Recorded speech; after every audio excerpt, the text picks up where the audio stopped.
الحمد لله رب العالمين والعاقبة للمتقين والصلاة والسلام على سيد الأنبياء والمرسلين وعلى آله وأصحابه الطيبين الطاهرين أما بعد فأعوذ بالله من الشيطان الرجيم بسم الله الرحمن الرحيم انما يخشى الله من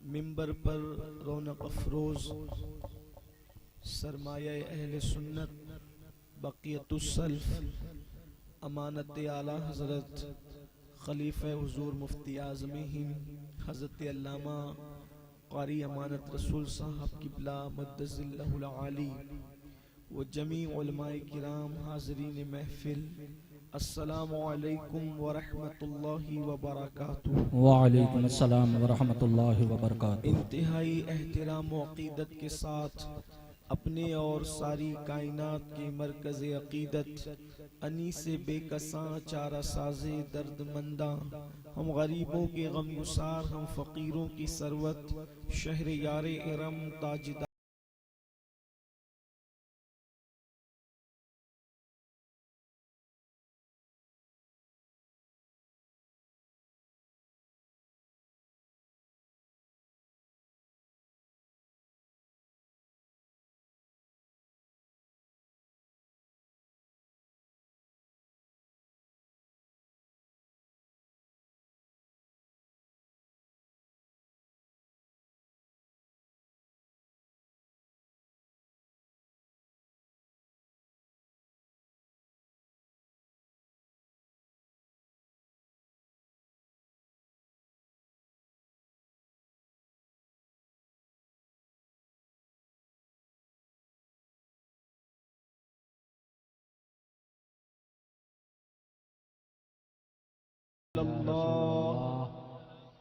الصلاة والسلام عليك يا نبي الله الصلاة والسلام عليك يا حبيب الله وعلى آلك وأصحابك يا نور الله صلى الله تعالى عليك وسلم۔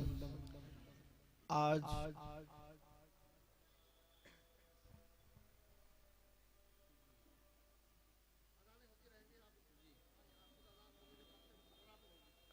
اہل پیلی بھیت کے لیے بڑا تاریخی دن ہے کہ شہزادہ امانت اعلیٰ حضرت علامہ رضا رسول صاحب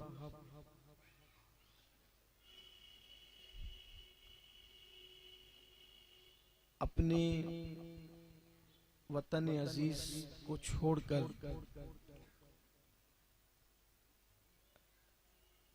دنیا اسلام کی عالمی یونیورسٹی جامعۃ الازہر مصر کے لیے روانہ ہونے والے ہیں۔ ان کی الوداعی تقریب کے موقع پر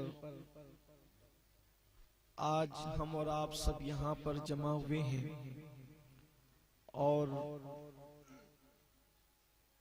حضور امانت اعلیٰ حضرت کا حکم نامہ مجھے حضرت مولانا عاشق صاحب کے ذریعے سے موصول ہوا اور میں حاضر آیا ہوں۔ اللہ کی بارگاہ میں دعا کرتا ہوں کہ اللہ مولانا رضا رسول صاحب کو علم نافع عطا فرمائے اور ان کے والد بزرگوار جیسے اپنے اسلاف کی نشانی بن گئے ہیں اور اپنے پیر و مرشد اور اپنے مشائخ کے فیوز و برکات کا ایک عظیم سرچشمہ اس وقت اہل سنت و جماعت میں کہلاتے ہیں اور نظر بھی آتے ہیں، تو اللہ تبارک و تعالی انہیں اپنے والد کا سچا جانشین بنائے۔ یقیناً دنیا کے اندر انقلاب کے لیے یا انقلابی بننے کے لیے سب سے بہترین اگر کوئی سبب اور کوئی ذریعہ ہے تو اسے علم کہتے ہیں۔ چونکہ آج کی یہ محفل، اس کا عنوان بھی تعلیمی کانفرنس رکھا گیا ہے، تو میں اللہ کی توفیق سے یہ کوشش کروں گا کہ کچھ آپ کے فائدے کی بھی بات ہو۔ اس وقت پوری دنیا کے اندر جو جرائم ہو رہے ہیں، جو گناہ ہو رہے ہیں، اس کی سب سے بڑی وجہ یہ ہے کہ مسلم امہ کے پاس علم نہیں ہے۔ مسجدیں اگر ویران ہیں، علم نہیں ہے، کیونکہ جس دن مسلمانوں کو پتا چلے گا، علم ہوگا کہ نماز کی اہمیت کیا ہے، کبھی وہ مسجد کو ویران نہیں کریں گے۔ اس لیے کہ مسلمانوں کے پاس علم ہی نہیں ہے، انہیں نہیں پتا ہے۔ اگر کوئی کمپنی اعلان کر دیتی ہے کہ ہم نے جو ہے وہ یہ ایک اسکیم نکالی ہے کہ تم اتنا لگاؤ گے تو اس پر اتنا ملے گا، تو سب لوگ اس طرف دوڑ پڑتے ہیں، نہ رات دیکھتے ہیں، نہ دن دیکھتے ہیں، نہ اپنا منصب دیکھتے ہیں، نہ اپنا مرتبہ دیکھتے ہیں، کچھ نہیں دیکھتے، بلکہ اس طرف مفاد کی طرف دوڑ پڑتے ہیں۔ لیکن مسلمانوں کو یہ نہیں پتا کہ نماز کے فوائد کیا ہیں، علم سے آ رہی ہے، علم سے دور ہے۔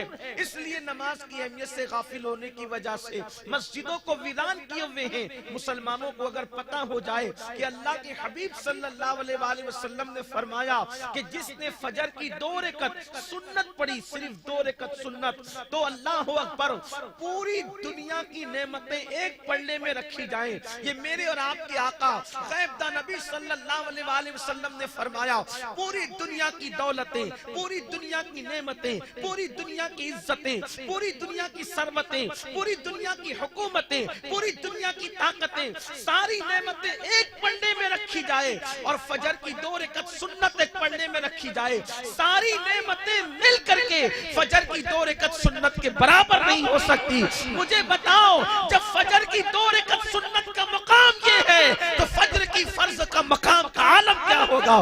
لیکن معلوم نہیں ہے، لوگوں کو پتہ نہیں ہے، لوگوں کو اس کی اہمیت نہیں ہے، اسی لیے لوگ عبادتوں سے دور ہیں۔ میرے پیارے آقا علیہ الصلوۃ والتسلیم کے پیارے دیوانوں، دنیا کے اندر ایک جوان جوانی کی دہلیز پر پہنچنے کے بعد اپنے ماں باپ کو گھر سے کیوں نکال رہا ہے، اپنے ماں باپ کو گالیاں کیوں دے رہا ہے، اپنے ماں باپ کی بے ادبیاں کیوں کر رہا ہے، اپنے ماں باپ کی حق تلفیاں کیوں کر رہا ہے؟ اس کی وجہ یہ ہے کہ اس کو ماں باپ کا مقام نہیں پتا، اسے ماں باپ کی اہمیت کا اندازہ نہیں پتا۔ اور یہ کب پتا چلے گا؟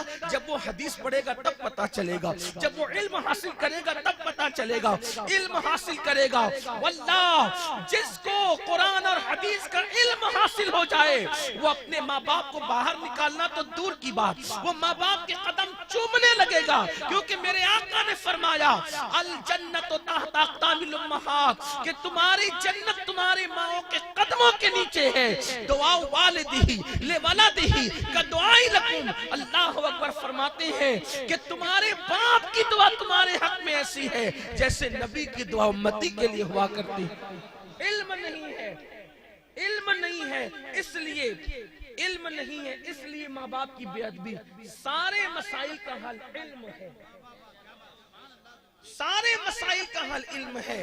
اور یاد رکھنا، اللہ اکبر، ایک انسان کو جب علم ہو جائے کہ یہ گناہ کرنے کا وبال کیا ہے، عذاب کیا ہے، وہ خود اپنے آپ کو گناہوں سے بچاتا ہے۔ اسی لیے قرآن کہتا ہے انما یخشی اللہ من عبادہ العلماء، کہ بے شک اللہ کے بندوں میں اللہ سے ڈرنے والے وہ لوگ ہیں جنہیں علماء کہا جاتا ہے، اہل علم کہا جاتا ہے۔ آپ دیکھیں لوگ جو بدعقیدوں کے ساتھ رشتہ داریاں کر رہے ہیں انہیں علم نہیں کہ اس کی نحوست کیا، اس کی گندگی کیا ہے۔ علم ہر مسئلے کا حل ہے۔ اور ایک بات یاد رکھنا، کبھی کبھی علم نہ ہونے کی وجہ سے چھوٹے چھوٹے مسائل بھی بہت بڑے بڑے محسوس ہونے لگتے ہیں، اور علم ہونے کی وجہ سے اگر علم ہو تو بہت بڑے بڑے مسائل بھی چھوٹے سے معلوم ہوتے ہیں۔ آج تعلیمی کانفرنس میں آپ کو ایک بات بتاؤں، دیکھو علم کی برکت کیا ہے۔ ایک ایسی شادی تھی، اس شادی کے اندر حضرت امام اعظم ابو حنیفہ کی شرکت تھی، اس شادی کے اندر امام سفیان ثوری کی شرکت تھی، اس شادی کے اندر امام اعمش جو امام اعظم کے بھی استاد ہیں ان کی شرکت تھی۔ میں حیران ہوں اس شادی پر کہ کیسی شادی رہی ہوگی جس میں امام اعظم کے استاد امام اعمش، حضرت امام سفیان ثوری، اتنے بڑے بڑے لوگ، اور حادثہ اس شادی میں یہ ہو گیا کہ دو بھائیوں کی شادی ایک ہی گھر میں دو بہنوں کے ساتھ ہوئی، اور جب وداعی ہوئی تو وداعی کے وقت تو دلہنیں تبدیل ہو گئی۔ بڑا خاندان رہا ہوگا، نیک لوگ بھی رہے ہوں گے، متقی لوگ بھی رہے ہوں گے کہ اتنے بڑے بڑے لوگ اس میں شریک تھے، لیکن دو بھائیوں کا ایک ہی گھر میں رشتہ ہوا، دو بہنوں کے ساتھ، ایک کا ایک کے ساتھ، ایک کا ایک کے ساتھ۔ وداعی کے وقت تو دلہنیں تبدیل ہو گئی، اس کی دلہن اس کے ساتھ چلی گئی، اس کی دلہن اس کے ساتھ چلی گئی۔ صبح کو یہ سارے بزرگ ولیمے میں حاضر ہوئے تو کانا پھسیاں ہونے لگی، دلہن بدل گئی، کیا کریں؟ امام اعمش استاد تھے، امام سفیان ثوری بھی سینئر تھے، ان کے پاس معاملہ رکھا گیا تو کہا کہ دیکھو غلطی سے ایسا ہو گیا کہ ایک کی بیوی ادھر اور اس کی بیوی ادھر چلی گئی، کوئی بات نہیں، غلطی سے ایسا ہوا، اب جس کی بیوی دوسرے کے پاس گئی تھی واپس کر دی جائے، اس کی بیوی اس کو دے دی جائے، اس کی بیوی اس کو دے دی جائے، جس کی جو بیوی تھی اس کو دے دی جائے۔ لیکن میرے امام الائمہ، سراج الامہ، کاشف الغمہ، سیدنا نعمان بن ثابت امام اعظم ابو حنیفہ، ہم کروڑوں حنفیوں کے امام، ہمارے امام اعظم کی شان بھی کیا ہے، ہمارے امام اعظم کی شان بھی کیا ہے۔ امام اعظم کی شان لوگوں کو کیا پتا؟ امام اعظم کی شان سمجھنے تو اتنا سمجھ لو کہ سرکار غوث پاک فرماتے ہیں کہ اگر میرے دور میں داتا علی حجوری حیات ہوتے تو میں انہی کا مرید ہو جاتا، اگر میرے دور میں داتا علی حجوری حیات ہوتے تو میں انہی کا مرید ہوتا، کیونکہ داتا صاحب اللہ کے شیروں میں سے ایک شیر ہے۔ اب داتا کا اندازہ لگتا ہے کہ داتا کی شان کیا ہے، جس سے پیران پیر مرید ہونے کی تمنا کرے اسے داتا علی حجوری کہتے ہیں، اور داتا علی حجوری مقلد ہیں امام اعظم ابو حنیفہ کے، جس کے مقلدوں کا یہ عالم ہے اس کے امام کی شان کا عالم۔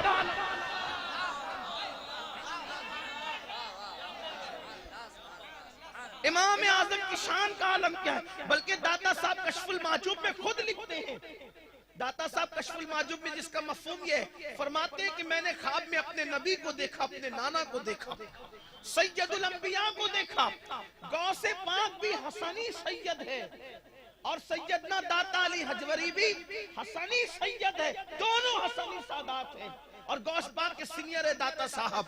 فرماتے میں نے اپنے نانا جان کو خواب میں دیکھا تو کیا دیکھا؟ ایک ضعیف آدمی کو حضور اپنی گود میں اپنے سہارے سے چلا کر کے لا رہے ہیں، ایک ضعیف آدمی کو اپنی گود میں سہارا دے کر چلا کر کے لا رہے ہیں۔ میں نے پوچھا نانا جان یہ کون ہے؟ نانا جان یہ کون ہے؟ جواب کیا ملا؟ نام نہیں بتایا، فرمایا یہ تیرا امام ہے، فرمایا یہ تیرا امام ہے۔ اللہ اکبر، نام بتاتے تو بھی بڑی سعادت تھی امام اعظم ابو حنیفہ کی، لیکن جس کو داتا کا امام میرے آقا نے اپنی زبان سے کہا ہے اسی کو لوگ دنیا امام اعظم ابو حنیفہ کہتے ہیں۔ سیدنا امام اعظم ابو حنیفہ. تو داتا صاحب اس خواب کی تعبیر اب خود بیان کرتے ہیں. فرمایا میرے آقا نعمان بن ثابت امام اعظم کو چلا رہے ہیں تو جو خود چلے اس سے غلطی کا امکان ہو سکتا ہے. جس کو مصطفیٰ جان رحمت پکڑ کر چلائیں اس سے غلطی کا امکان. اللہ اکبر. یہ امام اعظم ابو حنیفہ ہے. اسی لیے سب سے زیادہ صحیح مسلک اگر کسی کا ہے, سارے صحیح ہیں, لیکن سب سے زیادہ اصح جس کا مسلک ہونے کا جو معاملہ ہے وہ ہمارے امام اعظم ابو حنیفہ رضی اللہ. امام اعمش استاد ہیں, امام سفیان ثوری سینئر ہے. دونوں نے کہا بھئی غلطی ہو گئی, غلطی کا کیا علاج, جس کی بیوی اس کو بیچ دو. لیکن فتویٰ تو دے دیا, فتویٰ دے دیا گیا, غلط نہیں تھا فتویٰ, لیکن فتوے کے ساتھ تھوڑا یہ بھی تو خیال ہوتا کہ بیوی تو دے دی جائے گی ایک دوسرے کو. حیا کے پردے میں ایک بات کہنا چاہتا ہوں, ایک ہی گھر میں دو بھائیوں کو رہنا ہے, زندگی بھر بھی رہنا ہو سکتا ہے. تو اب جس کے ساتھ بھائی کی بیوی زندگی ایک رات گزار چکی ہو, اب جب اللہ نہ کرے سامنا ہوگا تو حالات کیا ہوں گے. فتویٰ کوئی غلط تو تھا نہیں. دیکھیے اصل تو بات یہی ہے, کتاب دیکھ کر کے فتویٰ نقل کر لینا یا پھر اساتذہ سے سنے ہوئے نکات کی روشنی میں فتویٰ لکھ لینا, یہ کمال نہیں ہے. نفس مسئلہ سمجھنا کہ سارے راستے فتنوں کے بند ہو جائیں, یہ اصل معاملہ ہے. اور یاد رکھنا علم سب کو مل جاتا ہے, لیکن فیضان علم سب کو نصیب نہیں ہوتا. علم کے ساتھ فیضان علم تو ان کو نصیب ہوتا ہے جس پر مصطفیٰ جان رحمت کا خصوصی کرم ہوتا ہے. فیضان علم سب کو نصیب نہیں ہوتا, فیضان علم انہی کو نصیب ہوتا. اس لیے علم والے بہت ہیں, لیکن جن کو فیضان علم نصیب ہوا ہے وہ بہت نہیں ہے. اور جو ہیں پھر انہوں نے علوم کے دریا بہائے ہیں, جو ہیں انہوں نے علوم کے. اور میں مولانا رضا رسول کے لیے یہی دعا کرتا ہوں کہ اللہ نے علم کے ساتھ فیضان علم بھی عطا فرمائے. اور میرا یقین ہے انشاءاللہ کہ فیضان علم ضرور نصیب ہوگا. اس کی وجہ یہ ہے کہ آگوش ولایت میں پرورش پانے والی شخصیت کی گود میں اللہ نے ان کو پرورش حاصل کرنے کا شرف عطا فرمایا. مسلک اعلیٰ حضرت فیضان اعلیٰ حضرت فیضان حضور مفتی اعظم ہند خلیفہ حضور مفتی اعظم ہند مقبول بارگاہ مدینہ خلیفہ حضور تاج الشریعہ الجامعۃ الرقیہ مدینۃ الاسلام علامہ سید امین القادری صاحب قبلہ. سبحان اللہ سبحان اللہ. دونوں بزرگ سینئر تھے. امام اعظم ابو حنیفہ نے فرمایا جواب کوئی غلط نہیں ہے, صحیح ہے, لیکن زیادہ صحیح جواب یہ بتانا چاہتا ہوں کہ دونوں دولہوں کو بلاؤ اور دونوں دولہوں سے پوچھو کہ جس نے جس کے ساتھ رات گزاری ہے کیا وہ اس کو پسند ہے, اور دلہنوں سے بھی پوچھ لو کہ جس نے جس کے ساتھ رات گزاری ہے کیا انہیں وہ شوہر پسند ہے. دونوں نے کہہ دیا ہاں پسند ہے. تو فرمایا کہ جس کے ساتھ جس نے رات گزاری تھی اسی کے ساتھ اس کا نکاح کر دیا جائے, اور جس کے ساتھ نکاح کل ہوا تھا وہ طلاق دے دے. اس لیے کہ طلاق کے بعد اگر خلوت صحیحہ نہیں ہوئی ہو اور اگر طلاق دے دی جائے تو عدت کی ضرورت نہیں پیش آتی. تو یہ طلاق دونوں ایک دوسرے کی بیویوں کو طلاق دے دے, اور جس نے جس کے ساتھ رات گزاری ہے فوراً اسی کے ساتھ نکاح کر دیا جائے, تاکہ جب ملاقات ہو یہ شرمندگی سے بھی بچ جائے اور سکون و چین کے ساتھ اپنا زندگی کو گزار. یہ ہے علم اور یہ ہے فیضان علم. تو علم کی ضرورت اسی لیے ہے کہ چھوٹے سے چھوٹے مسائل علم نہ ہونے کی وجہ سے بہت بڑے ہو جاتے ہیں, اور اگر علم ہو تو بڑے بڑے مسائل بھی بہت چھوٹے ہو جاتے ہیں. بات اگر علم کی آئی ہے تو مجھے ایک بات اور یاد آتی ہے. امام اعمش کی مجھے یاد آ گئی. یہ بوڑھے ہو گئے تھے اور بڑھاپے کی وجہ سے کچھ دماغ چڑچڑا ہو گیا تھا. اب دماغ چڑچڑا ہونے کی وجہ سے بیوی کے ساتھ روزانہ انبن سی ہو جاتی تھی. ایک بات آپ سے کہنا چاہتا ہوں، جب کبھی یہ تذکرہ آتا ہے نا کہ کسی کی بیوی کے ساتھ جھگڑا اس کا ہو گیا، تو میں اس کو کبھی عیب نہیں سمجھتا. اور اگر کوئی مجھ سے کہنا کہ سید صاحب میری بیوی سے میرا جھگڑا نہیں ہوتا، تو وہ کتنا بھی بڑا نیک اور متقی اور ثقہ ہو، مجھے اس کی بات ماننے میں کچھ تردد ہوتا ہے. اس لیے کہ جب رسول اللہ کے گھر کے اندر میرے آقا فرماتے ہیں کہ عائشہ مجھ سے ناراض ہو کر بیٹھ جاتی تھی اور میں اس کو منانے کے لیے خود جایا کرتا تھا. ابراہیم خلیل اللہ کہتے ہیں حضرت سارہ کی شکایت کرتی، اللہ سارہ آج کل کچھ زیادہ ہی زبان درازی کرنے لگی ہے. تو اللہ نے فرمایا میرے خلیل، میں نے عورت کو ٹیڑھی پسلی سے پیدا کیا ہے، ٹیڑھی کے ساتھ اس نے خوبی کے ساتھ نباہ کر لو، اس کو سیدھی کرنے کی کوشش مت کرنا. تو نبی کے گھر میں بھی ایسا معاملہ ہے. ہماری تعلیم کے لیے جھگڑا ہوتا رہتا ہے، ہوگا جھگڑا. اور جس ازدواجی زندگی کے اندر جھگڑے کی لذت نہ ہو، پھر اس میں مزہ کیا ہے؟ اگر گھر میں جھگڑا نہ ہو تو وہ ایسی زندگی ہے جیسے کھانا بغیر نمک کا. نمک لوگوں کو اچھا نہیں لگتا، لیکن ایک مقدار میں اسے ڈالنا ضرور پڑتا ہے، تبھی کھانا لذیذ ہوتا ہے. اللہ اکبر. اسی طریقے سے میاں بیوی کی محبت کے اندر وہ چھوٹی سی تلخیاں، چھوٹی سی کہہ رہا ہوں، وہ نہیں جسے آپ کرتے ہیں. میرے آقا علیہ السلام نے فرمایا جو بیوی پہ ظلم کرے، سرکار فرماتے وہ کمینہ ہے. بیوی کی عزت کرنے والا شریف ہے، بیوی پہ ظلم کرنے والا کمینہ. حضور جس کو کمینہ کہہ دے وہ کبھی شریف نہیں ہو سکتا. کتنی بھی بڑی برادری کا ہو، اگر بیوی پہ ظلم کرتا ہے تو کمینہ ہے. کتنی بڑی مسجد کا متولی ہے، بیوی پہ ظلم کرتا ہے تو کمینہ ہے. کتنی بڑی ڈگری کا حامل ہے، بیوی پہ ظلم کرتا ہے تو کمینہ ہے. کیونکہ اللہ کے رسول نے فرمایا ہے کمینہ، اور ہم اسے کمینہ ہی مانتے ہیں جسے حضور نے کمینہ کہہ دیا. کیونکہ پوری دنیا ابو الحکم کہتی تھی، لیکن حضور نے ابو جہل کہہ دیا، تب اسے ابو جہل ماننے میں ہمیں کوئی تردد نہیں ہے. پورا مکہ جس کا احترام کرتا تھا، حضور نے کہہ دیا کہ باپ کا بیٹا ہی نہیں ہے، تو ولید ابن مغیرہ کی اصل میں ہم خطا مانتے ہیں، اور ہمیں اسے خطا پہ ماننے میں یا اس کی اصل میں خطا ماننے میں ہمیں کوئی تردد نہیں ہے. کیونکہ میرے آقا کی شان یہ ہے، معجزہ میرے نبی کا کہہ دیا تو ہو گیا. معجزہ میرے نبی کا کہہ دیا تو ہو گیا. آپ نے قطرے کو دریا کہہ دیا تو ہو گیا. آپ نے قطرے کو دریا کہہ دیا تو ہو گیا. بلیوں سے محبت اور شفقت دیکھ کر مصطفیٰ نے ابو ہریرہ کہہ دیا تو ہو گیا. جو کہا آپ کے زبان سے جو بات نکلی ہوئی، تو بیویوں پہ ظلم نہیں کرنا، لیکن وہ جو مختصر سی کچھ نوک جوک ہوتی ہے وہ تو ہونی ہے، ہوگی وہ. اور اس کے بعد اللہ اکبر، وہ جو منانے کی لذتیں پھر وہ بھی الگ ہے. عورتوں کی فطرت میں روٹ جانا ہے، مردوں کی فطرت میں منانا ہے. جو مرد روٹ جایا کرتے ہیں وہ مردوں کی فطرت پر نہیں ہے. اس لیے کہ میرے آقا علیہ السلام اپنی بیویوں سے کبھی ناراض نہیں ہوتے تھے، بلکہ بیویاں ناراض ہوتی تھی اور حضور ان کو منایا کرتے تھے. بلکہ ایک مرتبہ تو فرمایا عائشہ جب تم مجھ سے خوش ہوتی ہو تو بھی مجھے پتا چلتا ہے، اور ناراض ہوتی ہو تو بھی پتا چلتا ہے. اما عائشہ نے پوچھا کیسے پتا چلتا ہے؟ تو سرکار نے فرمایا جب تم مجھ سے خوش ہوتی ہو تو باتیں اس طرح کرتی ہو، رب محمد کی قسم، رب محمد نے یہ کہا، رب محمد نے وہ کہا، رب محمد نے ایسا کیا، رب محمد نے ایسا کیا، صلی اللہ علیہ وآلہ وسلم فدا ہو امی و ابی.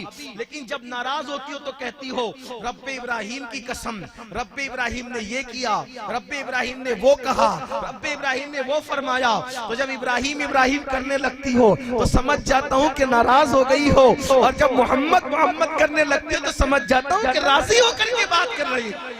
لیکن حضور ان کو منا لیا کرتے تھے. اللہ اکبر. تو میرے آقا صلی اللہ علیہ وآلہ وسلم کے دیوانوں امام عامش بیوی سے نوک جھوک ہوتی رہتی. ایک دن ایسا ہو گیا کہ امام صاحب نے، جو امام عامش امام اعظم کی بھی استاد ہے، بڑی ہستی ہے، چھوٹے موٹے آدمی بڑی ہستی ہے. ایک دن نوک جھوک ہوئی تو جھگڑے میں بات اس مقام پر پہنچی. انہوں نے کہا امام عامش سے کہ میں آج کے بعد تم سے بات نہیں کروں گی، جاؤ میں تم سے بات نہیں کروں گی. اب تم مجھ سے بات نہیں کرنا، میں تم سے بات نہیں کروں. چھوٹی سی بات ہے، یہ بات تو ہوتی رہتی ہے. امام اعمش کو غصہ اور جلال آیا. آپ نے فرمایا اگر تم مجھ سے بات نہیں کرے گی، اتنی تکبر اور گھمنڈ کر رہی ہو تو جاؤ.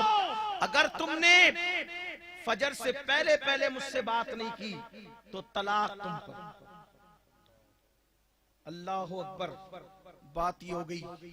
بڑی بی نے سوچا زندگی بھر کی زگزگ سے آج چھٹکارے کا بہترین ذریعہ نکل آیا، گویا کہ راہ نجات نکل آئی کہ آپ نے حضرت نے خود فرما دیا کہ فجر سے پہلے بات نہ کرو تو طلاق.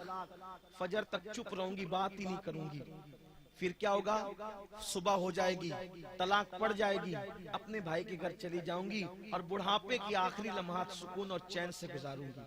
یہ بات کرنے تیار نہیں. امام اعمش نے کہہ تو دیا، پریشان ہو گئے کیونکہ وہ بات کرتی نہیں. کنیز کو بھیجا، کہو کہ بات کرے. خود سے کریں گے تو معاملہ بگڑ جائے گا. تو کنیز سے کہا کہ اس سے کہو بات کرے، فلاں کا اس سے کہو بات کرے. انہوں نے کہا میں کیوں بات کروں، میرے لیے تو راہ نجات بالکل سامنے نظر آتی ہے. فجر تک چپ رہنا ہے، فجر کے بعد بھائی کے گھر چلے جانا ہے. اب امام اعمش نے سوچا کوئی راستہ نہیں ملتا، چلو اس کا حل اگر کوئی کر سکتا ہے تو وہ نعمان بن ثابت امام اعظم ابو حنیفہ کر سکتے ہیں. میرے امام کی شان کیا ہے؟ جس کے اساتذہ جس کے پاس اپنے مسائل کا حل لینے کے لیے جائیں وہ امام اعظم ابو حنیفہ ہے. یہ ہے اللہ کا فضل، اللہ جسے چاہے عطا کر دے. پڑھانے والے اساتذہ جس کے پاس مسئلے کے لیے جائیں وہ امام اعظم کی شان ہے. یہی تو مقدر کی بات ہے. کسی کی تقدیر میں ان لوگوں کی تقلید لکھ دی گئی جن کی زندگیاں غلط کام کرنے کی وجہ سے جیلوں میں کٹی ہے، اور ہمارے مقدر میں اس کی تقلید لکھی گئی. ہم شوکانی کے مقلد نہیں ہیں، ہم ابن تیمیہ کے مقلد نہیں ہیں. اللہ تعالیٰ نے ہمیں مقلد بنایا تو اس امام اعظم کا جس کا استاد امام جعفر صادق ہیں، جن کے پیر امام زید شہید ہیں. اللہ اکبر. جن کے شاگرد عبداللہ ابن مبارک جیسے لوگ ہیں، جن کے شاگرد حضرت داؤد طائی جیسے لوگ ہیں. وہ امام اعظم جس کو 100 مرتبہ کم و بیش خواب میں اللہ کے دیدار کرنے کا شرف حاصل ہوا ہے، وہ امام اعظم کے مقلد ہیں. اللہ اکبر. تو آپ امام اعمش چلے امام اعظم کے پاس. فرمایا دیکھو گھر میں جھگڑا ہوا، یہ ہوا یہ ہوا یہ ہوا. اب وہ بات کرنے تیار نہیں. کہا آپ گھر جائیں، انشاءاللہ طلاق نہیں ہوگی، آپ گھر جائیں اور مطمئن ہو جائیں. کہا ٹھیک. اتنا اعتماد تھا امام اعظم پہ، آپ نے کہہ دیا طلاق نہیں ہوگی، آپ گھر جائیں. چلے گئے وہ گھر. آپ نے اپنے ایک شاگرد کو تیار کیا اور فرمایا دیکھو ابھی صبح صادق میں کچھ وقت باقی ہو، امام اعمش کے گھر کے قریب جو مسجد ہے وہاں چڑھ کر کے اذان پڑھنا ہے تمہیں. آج فجر سے پہلے تمہیں آج اذان دینا ہے. کچھ دیر پہلے اب ہوا ایسا ہی، شاگرد کو بھیجا، امام اعمش کے گھر کے قریب کی مسجد کے مینار پہ چڑھا دیا. انہوں نے اذان شروع کی. جیسے ہی اذان کی آواز آئی حضرت امام اعمش کی بیوی امام اعمش کے سامنے آ گئی. کہا الحمدللہ فجر کی اذان ہو گئی. اور آپ نے کہا تھا صبح تک اگر تم بات نہیں کرو گی تو طلاق ہے تم پر. تو اذان ہو گئی، طلاق پڑ گئی. امام اعظم دروازے پہ دستک دے کر کہتے ہیں الحمدللہ طلاق نہیں ہوئی، آپ نے بات کر لیا اور ابھی صبح صادق کو وقت باقی ہے. یہ امام اعظم ابو حنیفہ رضی اللہ تعالیٰ عنہ کی شان ہے. ہمارے امام کا یہ مقام ہے، ہمارے امام کا یہ مرتبہ ہے. اور یہ علم کی برکتیں ہیں جس سے آج مسلمان کو سو دور ہے. اگر علم ہی کی بات آئی ہے اور امام اعمش کا ذکر چل پڑا ہے تو مجھے پھر ایک بات یاد آئی. دیکھو اکثر ہمارے گھروں میں بھی ایسا ہوتا ہے کہ اگر گھر کے اندر جو وہ آٹا ختم ہو جائے، دال ختم ہو جائے، تیل ختم ہو جائے اور اب موبائل کا ریچارج ختم ہو جائے، یا پھر جو ہے وہ ڈش والا جو ہے وہ کنیکشن کاٹ دے، تو گھر پہ آنے کے بعد خیریت بھی نہیں پوچھی جاتی. یہی نا کہ بچہ بیمار ہے، آٹا ختم ہے، دال ختم ہے، موبائل کا ریچارج بھی ختم ہے، کیسے بات کریں گے، ڈش بھی جو ہے وہ کاٹ دیا گیا ہے، سیریل کیسے دیکھیں گے. یہ پوری ایک فہرست آ جاتی ہے اور پھر انسان سوچتا ہے اتنے ٹینشن لے کر تھک ہار کر پریشان ہو کر گھر آئے اور دیکھا یہ ساری فہرست سامنے آ گئی تو آدمی کیا کہتا ہے اس کے علاوہ بھی تمہیں کچھ ہے، ناراض ہو جاتا ہے انسان. ایسا ہی ہوا امام اعمش کے ساتھ بھی. امام اعمش رضی اللہ تعالیٰ عنہ نے اپنی بیوی سے کہا جب دیکھو جب تمہارے پاس ہے یہ ختم وہ ختم وہ ختم، اب کچھ ختم ہوا اور تم نے کہا تو طلاق. کسی سے کہلوایا تو بھی، لکھ کے دیا تو بھی، اور اگر تم نے اشارے سے بتایا کہ ختم ہوا تو بھی، یعنی جتنی شکیں تھی ان کے علم میں ساری انہوں نے بند کر دی، کسی طرح سے بتا نہیں سکتی۔ اب انہوں نے سوچا کہ کھانا بھی ہے، کھلانا بھی ہے، ناراضگی سے بچنا بھی ہے، کروں کیا؟ وہ بھی امام اعظم کے پاس گئی، کہا آپ کے استاد کو دیکھو، اناج گھر میں ختم ہو جائے تو بول بھی نہیں سکتے، لکھ کے بھی نہیں دے سکتے، کسی سے کہلوا بھی نہیں سکتے، اشارہ بھی نہیں کر سکتے، اب کیا کریں؟ اور ان کو کھانا بھی تو دینا، ورنہ اس پہ بھی ناراض ہوں گے۔ اب بتاؤں میں کیسے بتاؤں، آٹا ختم ہو گیا، بتاؤں کیسے؟ بتا بھی دوں اور طلاق بھی نہ ہو۔ میرے امام نے فرمایا وہ کیلولا کرتے ہیں نا دوپہر میں، جب سونے کے لیے آئیں گے تو ان کے کرتے سے آٹے کی گونی باندھ دینا، ان کے کرتے سے آٹے کی گونی باندھ دینا، نہ کہنا پڑے گا، نہ کہلوانا پڑے گا، نہ اشارہ کرنا پڑے گا، نہ کہ جتنی شکیں انہوں نے کہی تھی وہ سب کوئی نہیں ہوگی، یہ کوئی نیا راستہ ہوگا، ان کو پتہ بھی چل جائے گا۔ یہ سوئے انہوں نے خالی آٹے کی گونی باندھ دی، اور جب نیند سے اٹھے، جیسے ہی اٹھ کر کے چلنے لگے تو پیچھے پیچھے آٹے کی گونی خالی تھی۔ پلٹ کر کے دیکھا یہ کیا ہے، تو ہنس کر کہتے ہیں ضرور یہ ہیلا کوئی نہیں بتا سکتا، کوفہ میں اگر کوئی بتا سکتا ہے تو وہ نعمان ہی بتا سکتا ہے، کیونکہ اللہ ہی نے اس کو یہ علوم عطا فرمائے۔ یہ ہے امام اعظم۔ تو علم وہ ہے اور فیضان علم وہ ہے، بڑے بڑے مسائل کو حل کر دیتا ہے۔ آج مسلم امہ کے پاس علم نہیں، بڑی معذرت کے ساتھ ہم اپنے بچوں کو ڈاکٹری تو پڑھا رہے ہیں، ہم اپنے بچوں کو انجینئری تو پڑھا رہے ہیں، ہم اپنے بچوں کو وکیل تو بنا رہے ہیں، ہم اپنے بچے کو لائر تو بنا رہے ہیں، ہم اپنے بچوں کو جج تو بنا رہے ہیں، ہم اپنے بچوں کو سب بنا رہے ہیں، لیکن اپنے بچوں کو عالم دین نہیں بنا رہے ہیں۔ اے میرے بھائیوں، آج امانت اعلیٰ حضرت نے جو محفل منعقد کی ہے، اور آج ان کا ایک شہزادہ یہاں سے علم کے حصول کے لیے جا رہا ہے، میں چاہتا ہوں یہ محفل ایسی تاریخی محفل ہو جائے کہ ایک بیٹا جو آج علم کے لیے نکل رہا ہے، ایک نہ نکلے، بلکہ اس ایک کی برکت سے جتنے یہاں بیٹھے ہوئے ہیں، ہر ایک کے گھر سے کم ایک بچہ علم دین کے حصول کے لیے نکلے، نائب رسول بننے کے لیے نکلے، عالم دین بننے کے لیے نکلے، حافظ قرآن بننے کے لیے نکلے۔ آج آپ کہتے ہیں مولانا ہم اپنے بچوں کو کیوں پڑھائیں؟ اس لیے کہ اگر ہم پڑھائیں گے تو اپنے بچے کو مدرسے میں پڑھانے کے لیے بھیجیں گے، کتنا ملتا ہے مدرسے میں؟ 10-12 ہزار سے زیادہ تو نہیں ملتا، مسجدوں کے اندر 5-6 ہزار سے زیادہ تو نہیں ملتا۔ آپ بتاؤ بچوں کو پڑھا کر کے کیا معاذ اللہ انہیں غریب کر دیں، انہیں مفلس کر دیں؟ یاد رکھنا یہ بڑی گندی اور بڑی گری ہوئی سوچ ہے۔ پہلی بات تو آپ اپنے دل و دماغ پر یہ لکھ لیں کہ مدرسے کا مدرس بنانے کے لیے بچوں کو نہیں پڑھایا جاتا، اور مسجد کا امام بنانے کے لیے بچوں کو نہیں پڑھایا جاتا۔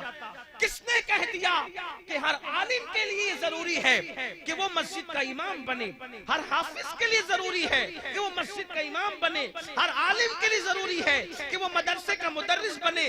ہم مدرس بننے کے لیے نہیں پڑھاتے، ہم امام بنانے کے لیے نہیں پڑھاتے، ہم اپنے رسول کے فرمان پر عمل کرنے کے لیے پڑھاتے ہیں، اور ہم اپنے بچوں کو انسان بنانے کے لیے پڑھاتے۔ کیوں؟ اس لیے کہ علم انسان کو انسان بنا دیتا ہے، علم انسان کو انسان بنا دیتا ہے، علم بے مایا کو سلطان بنا دیتا ہے، علم اللہ جسے دے اسے ایمان بھی دے۔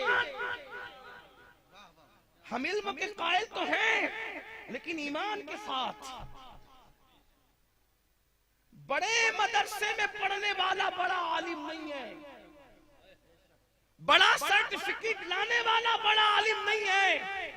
سب سے بڑا عالم وہ ہے جس کے سینے میں اللہ کی خشیت ہو اور عشق مصطفیٰ موجود ہو، وہ اپنے وقت کا سب سے بڑا عالم ہے۔ انما یخشی اللہ من عبادہ العلماء کی تفسیر میں یہی تو ہے عشق رسول۔ ورنہ سہارنپور والوں کا کیا قصور ہے؟ وہاں بھی تو ریاضی کی کتابیں لکھی گئی، وہاں بھی تو سائنس پر بات ہوئی۔ سہارنپور کے ارد گرد والوں کے پاس بھی کچھ کم علم نہیں تھا۔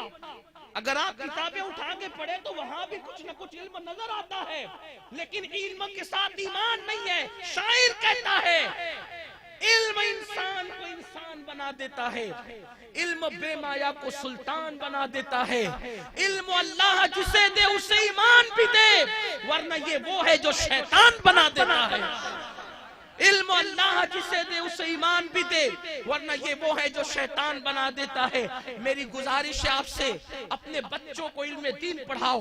یہ نہیں کہتا کہ ڈاکٹر مت بناؤ، یہ نہیں کہتا کہ انجینئر مت بناؤ، یہ نہیں کہتا کہ ٹیچر مت بناؤ، سب بناؤ، لیکن اس کو عالم دین بھی بناؤ، اس لیے کہ علم وہ ہے، علم کی برکتیں یہ ہے، علم وہ ہے کہ سلیمان علیہ السلام کو اللہ اکبر جس نے بادشاہت کے مقام تک پہنچایا۔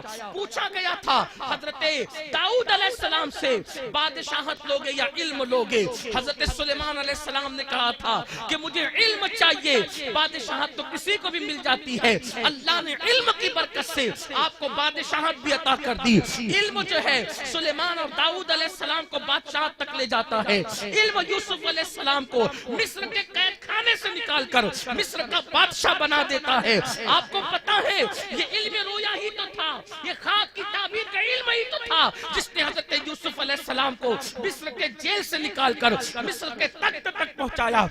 علم ہے اللہ اکبر جو ادنا کو اعلیٰ بناتا ہے، علم ہے جو اجنبیوں کو کے درمیان بھی لوگوں کو کی پہچان عطا کرتا ہے۔ علم والے اجنبیوں میں بھی لوگوں کی طرح رہتے ہیں، اپنے جان پہچان والوں کی طرح رہتے ہیں، اجنبیوں میں بھی اجنبی نہیں رہتے ہیں۔ علم اللہ کی معرفت عطا کرتا ہے، علم انسان کو انسان بناتا ہے، علم انسان کو اللہ کی پہچان عطا کرتا ہے، علم انسان کو اللہ کی معرفت عطا کرتا ہے۔ جاہل کے بولنے میں یعنی ان پڑھ کے بولنے میں اور علم والے کے بولنے میں زمین اور آسمان کا فرق ہے۔ اللہ اکبر، ان پڑھ بولتا ہے تو گندگی پھیلاتا ہے، علم والا بولتا ہے تو گندگی کا خاتمہ ہوتا ہے۔ ان پڑھ بولتا ہے تو جنگوں کے مورچے کھل جاتے ہیں، علم والا بولتا ہے تو جنگ امن میں تبدیل ہو جاتی ہے۔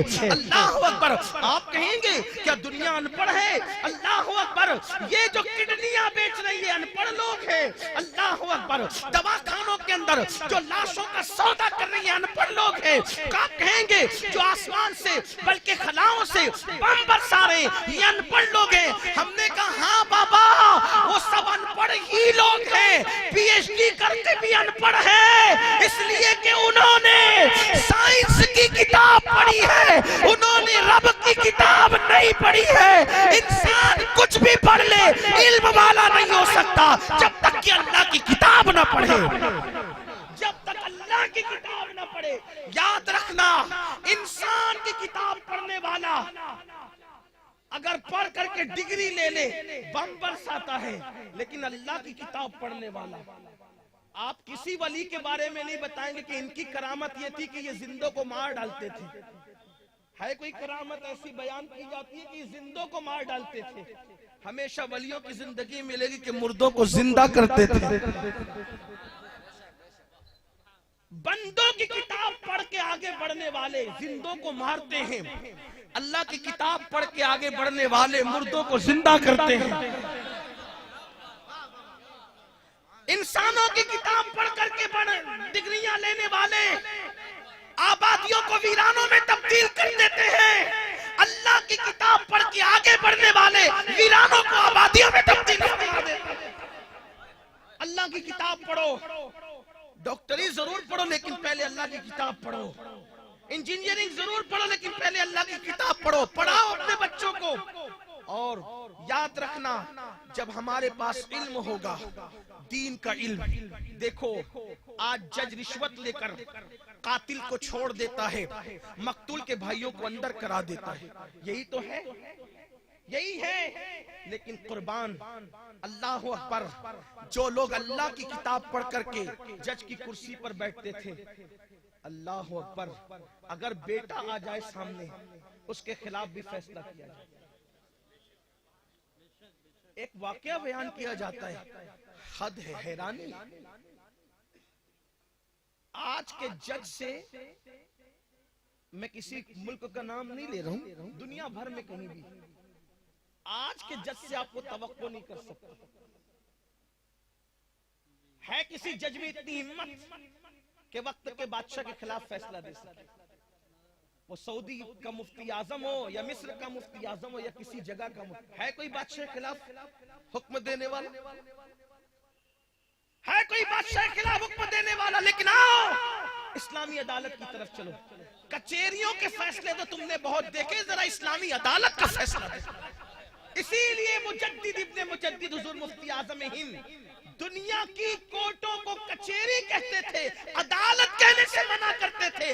عدالت وہ ہوتی ہے جہاں عدل کیا جاتا ہے، جہاں عدل کا جنازہ نکالے وہ عدالت نہیں ہے، وہ کچہری تو ہو سکتی ہے، عدالت وہ ہے جہاں عدل ہوتا ہے. عدالت وہ ہے جہاں، اور آئیے عدل کہاں ہوتا ہے. جنگ صفین کا موقع ہے.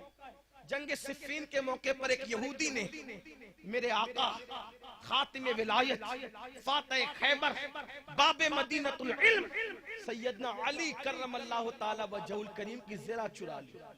یہودی نے زرہ چرائی. توجہ کرنا، کچہری اور عدل میں فرق کیا؟ انسان کی کتاب پڑھ کے جج بننے والے میں اور اللہ کی کتاب پڑھ کے جج بننے والے میں فرق کیا؟ دونوں میں کیا فرق ہے؟ دیکھو، یہ علم کی برکت ہے، وہ بھی علم دین کی برکت. مولا کائنات کی زرہ چوری ہو گئی. وہ تو تھے ہی نا خلیفہ، پوری اسلامی مملکت آپ کے قدموں پر نثار ہے. زرہ چوری ہو گئی تھی. دو لوگ کو کہتے جاؤ اس کو پکڑ کے لاؤ اور لاؤ میری زرہ. لیکن نہیں، یہ اسلامی حکومت، وقت کا خلیفہ. زرہ چوری ہو گئی ہے، مقدمہ عدالت میں، اور فیصلہ کرنے والا کون ہے؟ قاضی مولائے کائنات کے شاگرد. استاد خلیفہ ہے، پڑھانے والا خلیفہ ہے. مقدمہ جن کا آیا ہے وہ استاد بھی ہے، وقت کے تاجدار بھی ہے، روحانیت میں بھی بے مثل بے مثال ہے. سارے مراتب مرتبے حاصل ہے. خلیفہ چہرم مولائے کائنات فاتح خیبر حسنین کے بابا سیدہ فاطمۃ الزہرا کے سرتاج، رسول اللہ کے داماد، حضور کے چچا زاد بھائی. میرے امام نے جب ان کا ذکر کیا تو کہا اخی رسول و زوج البتول. مقدمہ پیش ہوا عدالت میں. یہودی کو بھی بلایا قاضی نے، مولائے کائنات کو بھی بلایا. اچھا، قدموں میں بیٹھنے کے لیے جانے والا آج عدالت میں مقدمہ آیا ہے تو جا نہیں رہے، بلا رہے، کیونکہ آج فریق کی حیثیت سے بلا رہے. آؤ. مولائے کائنات آئے. آپ نے فرمایا، مولائے کائنات سے قاضی نے کہا کہ آپ کا دعویٰ ہے کہ آپ کی زرہ چوری کی گئی. دعویٰ آپ نے کیا ہے، اس لیے آپ اس پر ثبوت پیش کریں. کہ مدعی پر ہوتا ہے کہ وہ ثبوت پیش کرے. اسلامی عدالت کے قانون تو یہی ہے، مدعی ثبوت پیش کرے گا. مدعی پر ہوتا ہے، آپ نے دعویٰ کیا، ثبوت پیش کرے. مولائے کائنات نے کہا میرے پاس ثبوت کے لیے کچھ نہیں ہے، دو لوگ ہیں صرف. ایک میرا بیٹا حسن ہے اور ایک میرا غلام ہے. تو قاضی نے کہا کہ آپ ہی نے پڑھایا ہے ہمیں اللہ کا قانون کہ بیٹے کی گواہی باپ کے حق میں قبول نہیں ہوگی اور غلام کی گواہی اس کے آقا کے حق میں قبول نہیں ہوگی. دونوں گواہیاں قبول نہیں ہیں. آپ کے پاس جو کچھ ہے نہیں، ثبوت نہیں ہے. اس لیے اسلامی عدالت یہ فیصلہ کرتی ہے کہ یہ زرہ جو یہودی کے پاس گئی ہوئی ہے، اس پر یہودی ہی کا حق ہے. وہ زرہ لے کر کے چلا جائے، آپ کو زرہ نہیں ملے گی. آپ دیکھیں کتنا حیرت انگیز معاملہ ہے. وقت کا امیر المومنین باب مدینۃ العلم فاتح خیبر اسلامی عدالت میں موجود ہے، جس کی سچائی پر قسمیں اٹھائی جا سکتی ہے، جس کی صداقت میں شک نہیں کیا جا سکتا ہے. لیکن قانون ہے. شرائط پورے نہیں ہو رہے ہیں، ثبوت کے شرائط پورے نہیں ہو رہے. یہودی کی سچائی پر نہیں دی گئی اسے، بلکہ یہاں شرائط کا نصاب پورا نہیں ہو رہا تھا، اس لیے اس کو سونپ دی گئی، لے جاؤ تم. وقت کے امیر المومنین کو نہیں دیا گیا اور کہا گیا کہ تم لے جاؤ. وہ زرہ لے جانے کی بجائے وہاں زرہ چھوڑ کر مولائے کائنات کے قدموں میں گر کر کے کہتا ہے کلمہ پڑھاؤ، اسلام میں داخل کرو. کلمہ پڑھا کر اسلام میں داخل کرو. کیوں؟ اس لیے کہ ثبوت اگر نصاب کو نہیں پہنچ رہا ہے تو زنا مجھے دے دی گئی اور وقت کے امیر المومنین کو گویا کہ خاموش کرا دیا گیا. جو مذہب عدل اور انصاف کے معاملے میں اس شان کی باتیں کرتا ہو وہ مذہب جھوٹا نہیں ہو سکتا. اور زنا تو میں نے چرائی ہی تھی اور یہی دیکھنے کے لیے چرائی تھی کہ اسلام میں انصاف کی باتیں تو ہیں، انصاف کا انداز کہاں تک کے ہے. جو میں نے اپنی نگاہوں سے دیکھ لیا ہے اور پھر وہ کلمہ پڑھ کے مسلمان. یہ فرق ہے اللہ کی کتاب پڑھنے والے میں اور انسان کی کتاب پڑھنے والے میں. اس لیے میری گزارش ہے ہم اپنے بچوں کو پڑھائیں، دنیاوی تعلیم کے ساتھ حافظ قرآن بناؤ. 3 سال سے زیادہ نہیں لگتے، پڑھاؤ. اور یہ مت سوچو کہ میں نے اس کو مسجد کا امام بنانا ہے، بلکہ میں تو یہ بات پورے ہندوستان میں کہتا ہوں جا کر کے، جب مدرسوں میں جلسے ہوتے ہیں پورے ہندوستان میں کہتا ہوں جا کر کے کہ کیا ضروری ہے امام ہی تراویح پڑھائے. کیا ہماری جماعت میں ایسا نہیں ہو سکتا کہ IAS آفیسر تراویح پڑھائے، IPS آفیسر تراویح پڑھائے، MD ڈاکٹر تراویح پڑھائے، ہاسپٹل کا سرجن تراویح پڑھائے؟ نہیں ہو سکتا. ہو سکتا ہے، تم چاہو تو ہو سکتا ہے، ضرور ہو سکتا ہے. اپنے بچوں کو دنیاوی اعلیٰ تعلیم بھی دلاؤ اور اپنے بچوں کو عالم حافظ بھی بناؤ. ہوگا کیا؟ دیکھیے حضرت امانت اعلیٰ حضرت موجود ہے. میں کوئی تقریر کرنے نہیں بیٹھا بلکہ میں یہاں صرف سبق سنانے کے لیے آیا ہوں. ایک بات آپ سے کہتا ہوں، ہم لوگ آج کہتے ہیں، بلکہ بارِ شریعت میں مسئلہ بھی ہے، بارِ شریعت میں مسئلہ بھی. حضور صدر الشریعہ رحمت اللہ علیہ نے بہت افسوس کے ساتھ کہا کہ میں نے کئی دن تراویح چھوڑی. یعنی تراویح چھوڑنے سے مراد یہ کہ تراویح کے اندر ختم قرآن کی برکت سے محروم رہا. کیوں محروم رہا؟ اس لیے محروم رہا کہ مسئلہ ہے، اگر تراویح پڑھانے والا طے کر کے آ رہا ہے کہ مجھے اتنا دینا تو اس کے پیچھے تراویح کیسی؟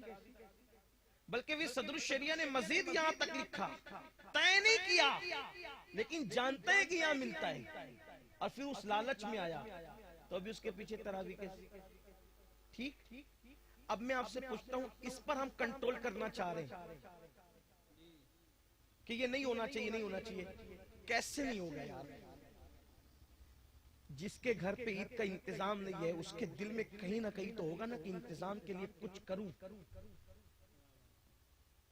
اس پہ کنٹرول تقریر کی وجہ سے نہیں ہوگا کہ تراویح کا نذرانہ طے ہونا بند ہو جائے یا لالچ بند ہو جائے. تقریر کچھ نہیں کر سکتی، کانفرنس تو کچھ نہیں کر سکتی. اس کا حل کیا ہے؟ اس کا حل یہی ہے، چونکہ آپ نے دین غریبوں کے ہاتھوں میں تھما کر کے غریبوں کو اور غریب کر دیا ہے. بات یہ ہے، اگر ہم یہ کہتے ہیں نا کہ اعلیٰ حضرت اور مفتی اعظم بڑے بڑوں کے کالر پکڑ لیتے تھے اور کسی کی پرواہ نہیں کرتے تھے، 2 دھاری تلوار تھے، تو یہ صرف یہ نہیں تھا، اس دور میں اور بھی لوگ تھے علم والے، لیکن ان کے پاس وہ جرأت نہیں تھی جو ان کے پاس تھی. وجہ یہ تھی کہ یہ غریب لوگ نہیں تھے، نذرانوں پہ پلنے والے لوگ نہیں تھے، بلکہ یہ لوگوں کو دینے والے لوگ تھے. اعلیٰ حضرت کے گھر سے مدینہ منورہ تک کے سادات کو لفافے جاتے تھے مہینے اور سال کے. یہ ہے تو جو کسی سے لیتا وہ اس سے حق کیسے بول سکتا ہے اس کے سامنے؟ تو پھر ہمیں کس کو کھڑا کرنا ہوگا دین کا پرچم لے کر؟ معاذ اللہ، میں غریبوں کی غربت کا مذاق اڑانے نہیں آیا ہوں، لیکن میں ان غریبوں کو سلام کرتا ہوں جنہوں نے دین کا پرچم اٹھا رکھا ہے غیرت کے ساتھ. لیکن یہ ضرور کہتا ہوں کہ دین کا پرچم ہمیں مضبوط لوگوں کے ہاتھ میں دینا ہوگا جو بادشاہ کا گریبان پکڑ سکے. امام اعظم ابو حنیفہ کو قاضی بنانے کے لیے وقت کے بادشاہ نے کہا، امام اعظم کو منصور نے کہا کہ آپ کو قاضی بننا ہوگا. کہا میں قاضی نہیں بنوں گا. منصور نے کہا اللہ کی قسم میں تمہیں قاضی بناؤں گا. امام اعظم نے کہا اللہ کی قسم میں قاضی نہیں بنوں گا. یہ جرأت کس میں ہو سکتی ہے؟ جو اپنی مسجد کے متولی سے آنکھ نہ ملا سکے وہ یہ جرأت کرے گا؟ اسے تو یہ خوف ہوگا نا کہ اگر میں آنکھ ملا لوں گا تو یہ مجھے نکال دے گا. مسجد کا متولی کہہ دے بھابھی کا جنازہ پڑھانا ہے، جی حضور. کچھ لوگ اتنے بھی تو ضمیر فروش ہو گئے نا. خوف کیا ہے؟ مسلح نہ چلا جائے. مسلح نہ چلا جائے، مسلح جائے گا تو بچوں کی پرورش کا کیا ہوگا؟ یہ بھی فکر کچھ لوگوں کی، سب کی بات نہیں کر رہا ہوں، کچھ لوگوں کی فکر بنی ہے یہ پڑھا دو وہابی کا نکاح، جی حضور تعویلات ہو رہی ہے، وجہ جرأت نہیں ہے۔ کیوں جرأت نہیں ہے؟ پیٹ خالی ہوتے ہیں تو جرأت نہیں ہوتی۔ امام اعظم ابو حنیفہ جو بادشاہ کے سامنے کھڑے ہو کے کہتے ہیں نا، اس کی قسم پر قسم کھاتے ہیں کہ میں نہیں بنوں گا قاضی، وجہ یہ تھی کہ وہ کوئی لفافے پلنے والے آدمی نہیں تھے، پورے کوفہ میں ان سے بڑا تاجر کوئی نہیں تھا، ہاں مضبوط تھے مالی طور پہ۔ تو علماء کو مالی طور پہ مضبوط کرو اور کرنے دو، لیکن ہماری قوم کی فکر تو یہ ہے، اگر عالم بائک پہ گھومنے لگے تو لوگ کہتے ہیں بائک پہ گھوم رہے امام صاحب، مولانا عالم صاحب بائک پہ گھوم رہے، بائک پہ گھوم رہے، کہاں سے آ گیا پیسہ بائک پہ گھوم رہے؟ ارے جب تو پیچھے کھڑے رہنے والا اللہ تجھے اتنا دیتا ہے، وہ تو تیرے آگے کھڑے رہتا ہے۔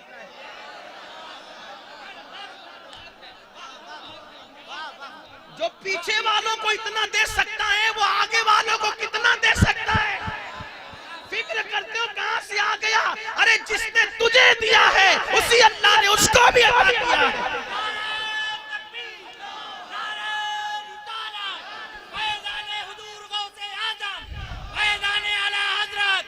مسلک اعلی حضرت فیضان حضور مفتی اعظم ہند خلیفہ حضور مفتی اعظم ہند خلیفہ حضور مفتی اعظم ہند، نعرہ تکبیر، نعرہ رسالت، سبحان اللہ سبحان۔ اچھی طرح یاد رکھو، جو اپنے علماء کا اچھا نہیں دیکھ سکتے ان کو کبھی اچھے دن نہیں آ سکتے، اچھے دن کسی کے آنے جانے سے نہیں آئیں گے۔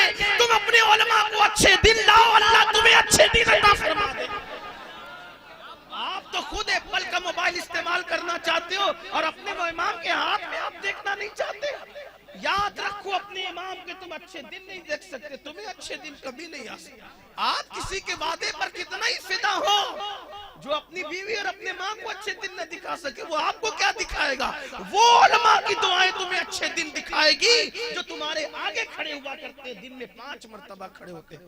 اس لیے یاد رکھنا، تو بات دور نکل گئی، عرض یہ کر رہا تھا، یہ جو غربت کا معاملہ ہے، میرے آقا نے فرمایا، حدیث پاک کا مفہوم ہے، غربت کبھی کبھی انسان کو کفر تک لے جاتی ہے۔ میں تو دیکھتا ہوں کہ غوث اعظم ہو وہ بھی غریب نہیں، امام اعظم ہو وہ بھی غریب نہیں، مفتی اعظم ہو وہ بھی غریب نہیں، اللہ اکبر محدث اعظم ہو، یہ سب مالدار لوگ ہیں۔ ہمارے غریب کون ہے؟ بلکہ ہمارے نبی کو بھی، ہمارے نبی کو بھی ہمارے امام اہل سنت اعلی حضرت نے لکھا کہ ہم نبی کو زاہد نہیں کہتے، ہم اپنے نبی کو زاہد نہیں کہتے، احتیاط کرتے۔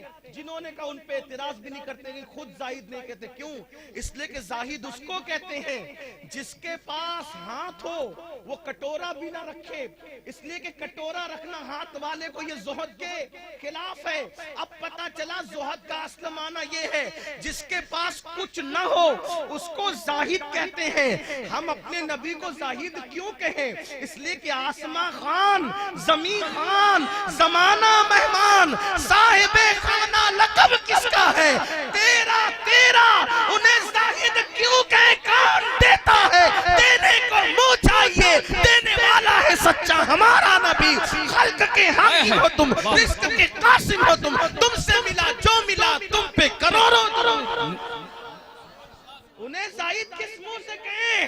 بلکہ ہم تو یہ کہتے ہیں کائنات میں ان سے بڑا عالم نہیں، کائنات میں ان سے بڑا حسن والا نہیں، کائنات میں ان سے بڑا مرتبے والا نہیں، کائنات میں ان سے بڑا رتبے والا نہیں، کائنات میں ان سے بڑا اعلیٰ نسب نہیں، کائنات میں ان سے بڑا صاحب فضیلت نہیں۔ جیسے ہر معاملے میں میرے نبی سب سے بڑھ کر ہے، بے مثال ہے، ویسے کائنات میں سب سے زیادہ اگر کوئی مالدار ہے تو وہ آمنہ کے لال کی ذات، حضور سے بڑا کوئی مالدار نہیں ہے۔ اس لیے کہ کوئی گھر کا مالک، کوئی فیکٹری کا مالک، کوئی کارخانے کا مالک، کوئی ملک کا مالک، میرے نبی نے تو اللہ اکبر وہ مقام پایا کہ خالق کل نے آپ کو مالک کل بنا دیا، دونوں جہاں ہیں آپ کے قبضہ و اختیار میں۔ نعرہ تکبیر، جہاں بانی عطا کر دے، بڑی جنت ہبا کر دے. نبی مختار کل ہے جس کو جو چاہے عطا کر دے, اور جہاں میں ان کی چلتی ہے وہ دم میں کیا سے کیا کر دے. وہ جب چاہے جسے چاہے اسے فرما روا کر دے. اللہ اکبر. انہیں زاہد کیسے کہیں؟ جو کہتے ہیں انہیں منع بھی نہیں کرتے لیکن خود کہتے نہیں, احتیاط کرتے. اس لیے کہ جس کے پاس کچھ نہ ہو وہ زاہد ہے, جس کے پاس سب کچھ ہو اور سب کچھ ہے نہیں صرف, اچھا سب کچھ ہے تو زاہد نہیں ہے, لیکن صرف ہے والا معاملہ نہیں ہے. کچھ لوگ ایسے جن کے پاس سب کچھ ہوتا ہے لیکن وہ دیتے کسی کو نہیں ہے. لیکن یہاں سب کچھ ہے اس لیے کہ سب کچھ بانٹنے کے لیے. خود کہتے واللہ یعطی انما انا قاسم, اللہ دیتا ہے اور میں تقسیم کرتا ہوں. یہ نعمتیں ان کے پاس ہیں.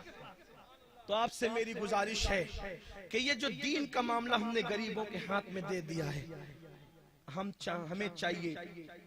اب ایک بات میں نے آپ کے سامنے پیش کی, سبق سنانے کے لیے بات لمبی ہو گئی, بات اب سمیٹ لیتے ہیں کہ بھائی محفل بہت دیر تک نہیں چلنی ہے, مجھے بھی جانا ہے, صبح جو ہے وہ مجھے پہنچنا ہے وقت پر ایک جگہ. لیکن آپ سے کہنا چاہتا ہوں, جس کی بیوی بچوں کے عید کے کپڑے نہیں ہو وہ فکر تو کرے گا, ٹھیک. اب اگر وہ کوئی غریب کو آپ تراویح پڑھانے کے لیے کھڑا کر رہے ہیں, کہیں نہ کہیں سے تو دل میں بات, بھوکے کے سامنے کھانے کا نام لو تو بھی وہ چاہے نہ چاہے منہ میں پانی ضرور آئے گا, صحیح, ٹھیک. اب اگر آپ نے کسی آئی ایس کو حافظ قرآن پہلے بنایا تھا پھر آئی ایس پڑھوایا تھا, اب وہ آئی ایس آفیسر جب جامع مسجد میں تراویح پڑھانے کے لیے آئے گا تو وہ کیوں 25,000 کی لالچ کرے گا؟ وہ تو کہے گا اس سے بڑھ کر زکوٰۃ تو رمضان شریف میں میں خود دیتا ہوں, مجھے ان کے پیسوں سے کیا غرض ہے, مجھے ان کے پیسوں سے کیا. یہ اگر یہ ختم کرنا ہے, یہ ختم کرنا ہے تو ہم دین کا پرچم ان کے ہاتھ میں دینا ہوگا. اور آپ کہیں گے یہ کیسے ہو سکتا ہے مولانا, کوئی آئی ایس کیسے تراویح پڑھا سکتا ہے؟ میں کہتا ہوں جب ہندوستان اکھنڈ بھارت کا بادشاہ تراویح پڑھا سکتا ہے, اکھنڈ بھارت کا بادشاہ تراویح پڑھا سکتا ہے تو آئی ایس آفیسر کیوں تراویح نہیں پڑھا سکتا؟ آپ کہیں گے کون بادشاہ ہے؟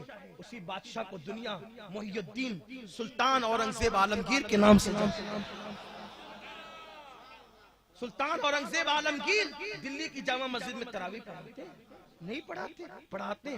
بادشاہ تراویح پڑھا سکتا ہے, آئی ایس نہیں پڑھا سکتا, ٹیچر نہیں پڑھا سکتا, ڈاکٹر نہیں پڑھا سکتا. ہمارے شہر میں ایک مسجد, ایک حافظ صاحب تھے, 40 سال تراویح فی سبیل اللہ پڑھائی. میں نے پوچھا کہ کیسے پڑھائی, تو کہا وہ ٹیچر تھے اور ٹیچنگ کرتے کرتے انہوں نے قرآن حفظ کیا تھا اور انہوں نے 40 سال تک تراویح پڑھائی. تو یہ جو سسٹم ہمیں ختم کرنا ہے, دین کا جھنڈا ان ہاتھوں میں ہوگا جو ہاتھ مضبوط ہوں گے. واللہ میں غریبوں کی بے ادبی کرنے کبھی نہیں آیا, لیکن یہ ضرور کہتا ہوں غربت جرأت ختم کر دیتی ہے. آپ جتنے بھی جرأت مند ہستیوں کو دیکھیں گے پیچھے ان کے پاس مالی سپورٹ ضرور موجود ہوگا. بہت کم لوگ ایسے ہوتے ہیں جو غریب بھی ہوتے ہیں اور غیرت مند بھی ہوتے ہیں. دو غین ایک ساتھ جلدی سے جمع نہیں ہوتی. بہت کم لوگوں کے پاس غربت اور غیرت کی یہ دو غین ایک ساتھ جمع ہو جاتی ہے, ورنہ غین کا دو غین کا ایک ساتھ جمع ہونا آسان نہیں ہوتا. اللہ اکبر. میرے آقا صلی اللہ علیہ وآلہ وسلم کے دیوانوں, آپ کو نہیں پتا علامہ فضل خیر آبادی رحمت اللہ تعالی علیہ جنہوں نے سب سے پہلے ہندوستان کی سرزمین پر انگریزوں کی حکومت کے خلاف جہاد کا فتویٰ دیا, کیا معمولی جرأت ہے؟ معمولی جرأت ہے جمعہ کی نماز کے بعد فتویٰ دینا کہ انگریزوں کے خلاف نکالو ان انگریزوں کو ملک سے باہر؟ معمولی جرأت ہے. کیوں؟ جج تھے, جج بھی تھے اور مسجد کے امام بھی تھے. ہمیں وہ دور پھر لانا ہوگا اور وہ دور ایسے نہیں آئے گا, وہ دور ایسے نہیں آئے گا. ہم سب کو دل میں یہ ارادہ کرنا ہوگا. آج امانت اعلیٰ حضرت سے ہمیں ایک سبق اور ایک درس لینا ہے. ایک ہی بیٹا ہے, ایک ہی بیٹا ہے, کیوں ان کے دل میں انمان نہیں مچلتے ہوں گے؟ ایک لوتا بیٹا ہے, میں بھی اس کو کچھ دنیاوی ڈگری دلا دوں, نہیں, دنیا کو پیر کے نیچے رکھا اور اپنے بیٹے کو عالم بنایا.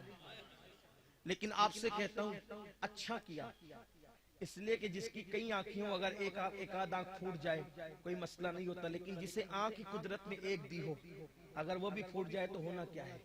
بڑے ہوشیاری سے کام لیا انہوں نے, بہت ہوشیاری سے. اللہ نے ایک ہی آنکھ دی تھی, اس ایک آنکھ کو اللہ کے نور سے اتنا روشن کر دیا, عالم روشن کیا. اس لیے کہ میرے آقا فرماتے ہیں العلم نور, علم نور ہے. علم نور ہے، روشن کر لیا. اگر دنیا پڑھا دیتے، دین نہ پڑھاتے، ایک ہی آنکھ تھی، بے نور ہو جاتی، کیا ہوتا؟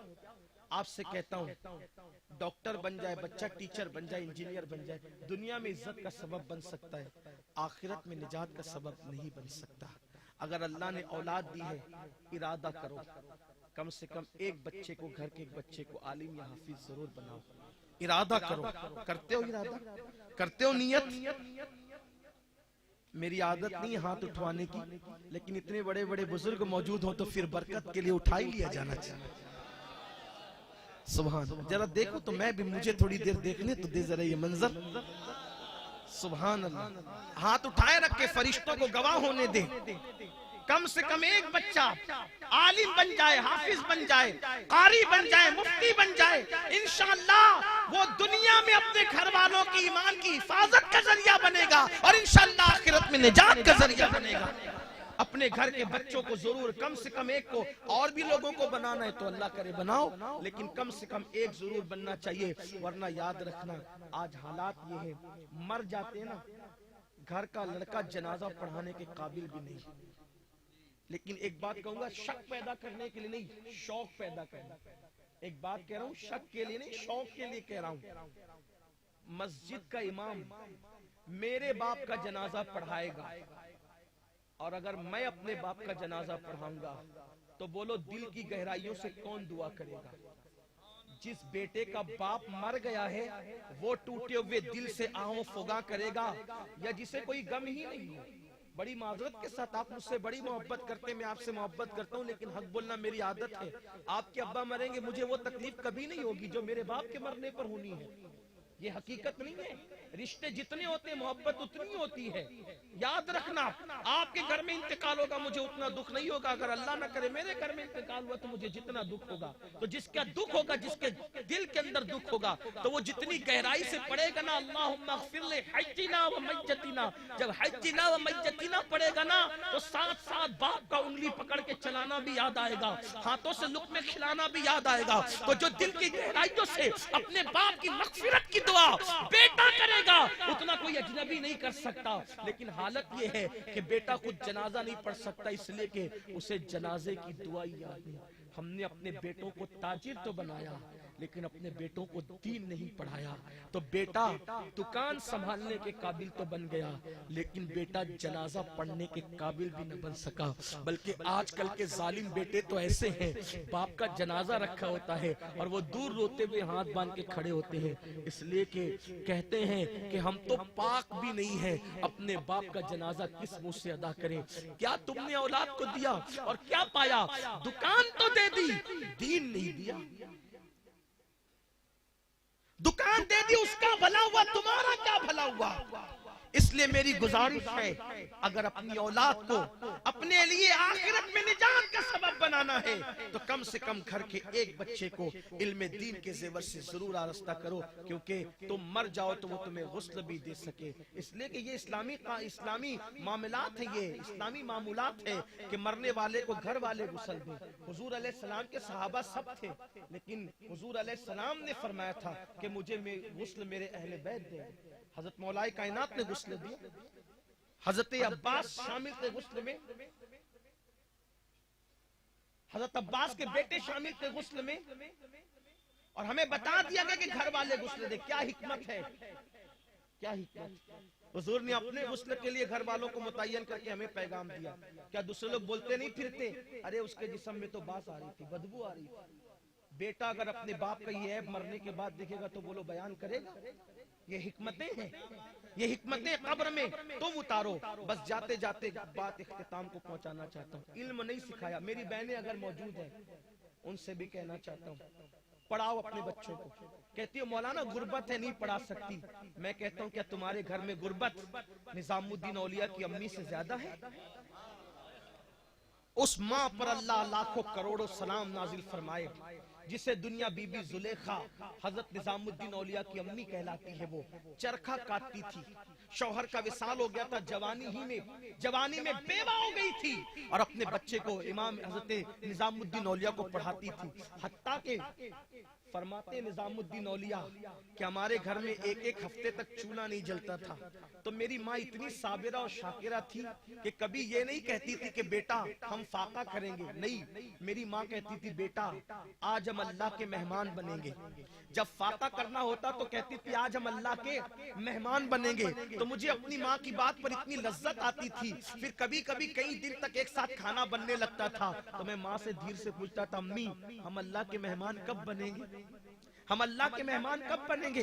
چرخا کاٹ کر اپنے بیٹے کو پڑھایا، حتیٰ کہ جب دستار کا موقع آیا تو دستار کے موقع پر جب استاد نے کہا کہ بیٹا تمہاری امی سے کہو کہ علماء کے کھانے کا انتظام کرے اور تمہارے لیے امامے کا انتظام کرے، تو ماں نے کہا تھا بیٹا تمہارے استاد سے کہنا چند دن کی مہلت دے دیں، اس لیے کہ چرخا کاٹ کے کھانے کا انتظام کروں گی اور ہاتھ سے تمہاری دستار میں خود بنوں گی، اس لیے کہ اپنے پاس اتنے پیسے نہیں ہیں کہ دکان سے دستار کا کپڑا خرید کر کے لا سکے۔ اس غربت کے ماحول میں ان ماؤں نے اپنے بچوں کو پڑھایا، لیکن میں اپنی بہنوں سے کہنا چاہتا ہوں میری ماؤں بہنوں اگر تم نے اپنے بچوں کو نہیں پڑھایا تو انجام کیا ہوگا؟ آپ سے پوچھتا ہوں انجام کیا ہوگا؟ اگر کوئی بے عزتی مت سمجھنا، نصیحت کے طور پہ کہہ رہا ہوں، مجمع میں تمہاری بہن کو، ماں کو، بیوی کو، بیٹی کو لا کے کھڑا کر دے اور کوئی اس کا ہاتھ پکڑے، برداشت کرو؟ کون ہمت والا ہے؟ برداشت کرو گے؟ ہمت والا تو کہلا لو گے لیکن غیرت والا نہیں کہلا سکتے، بے غیرت کہلاؤ گے اگر ہزاروں کے مجمع میں تمہاری بہن اور بیٹی، تمہاری ماں کا کسی نے ہاتھ پکڑ لیا، جیتے جی تمہاری ماں کا، بیٹی کا، بیوی کا کوئی ہاتھ پکڑے تمہیں گوارا نہیں ہے، لیکن جہالت کی دہلیز نے کتنا ستیاناش کیا کہ جب ماں کا انتقال ہو جاتا ہے تو بیٹا علم نہ ہونے کی وجہ سے قبر میں اترنے کے قابل نہیں ہوتا، بہن کا انتقال ہو جاتا ہے تو بھائی علم نہ ہونے کی وجہ سے قبر میں اترنے کے قابل نہیں ہوتا، جنازے سے اٹھا کر کے کس کی گود میں دیتے ہو؟ ماں کو، اجنبیوں کی گود میں، ان کے ہاتھوں میں، اپنی بیٹیوں کو ان کے ہاتھوں میں مرنے کے بعد دیتے ہو، جیتے جی کوئی ہاتھ پکڑ لے تو تمہاری آنکھوں سے خون ٹپکنے لگتا ہے اور مرنے کے بعد لوگوں کے ہاتھوں میں دیتے ہو، اس لیے کہ تم قبر میں اتارنے کے قابل نہیں ہو نا۔ میری بہنوں سے پوچھتا ہوں بیٹے کو ڈاکٹر انجینئر بنا کے کون سا تیر مار لیا تم نے کہ تمہارا بیٹا آخری وقت تمہیں کسی اور کے ہاتھ سے قبر میں اتروا رہا ہے؟ حالانکہ یہ کوئی حرام ناجائز نہیں ہے، لیکن تمہیں بتانا چاہتا ہوں اس ماں کا دل کتنا خوش ہوتا ہوگا کہ جس کا بیٹا عالم دین، حافظ قرآن یا کم سے کم دیندار ہو کر کے اپنے ہاتھوں سے آخری مرتبہ اپنی گود میں لے کر اپنی ماں کو قبر کی گود میں اتارتا ہوگا۔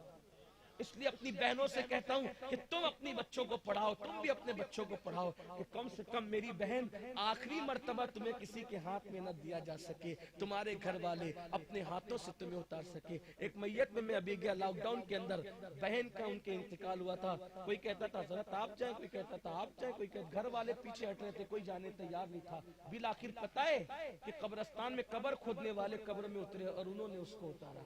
یہ صورتحال ہے۔ خدا کے لیے دین کے قریب آؤ اور یاد رکھنا دین کسی کو غریب نہیں رہنے دیتا، جس دین کا دامن پکڑ لو تو خدا اور رسول مل جاتے ہیں، اس دین کا دامن پکڑنے سے دولت کیوں نہیں مل سکتی؟ سب کچھ مل سکتا ہے۔ آؤ دین کی طرف آؤ۔ اللہ سے دعا کرتا ہوں اللہ مجھے آپ سب کو عمل کی توفیق عطا فرمائے، علم دین کی طرف آنے کی توفیق عطا فرمائے۔ گفتگو کے درمیان اگر کوئی غلطی لغزش کوتاہی ہوگی تو اللہ معاف فرمائے۔ استغفر اللہ ربی من کل ذنب واتوب الیہ وما علینا الا البلاغ۔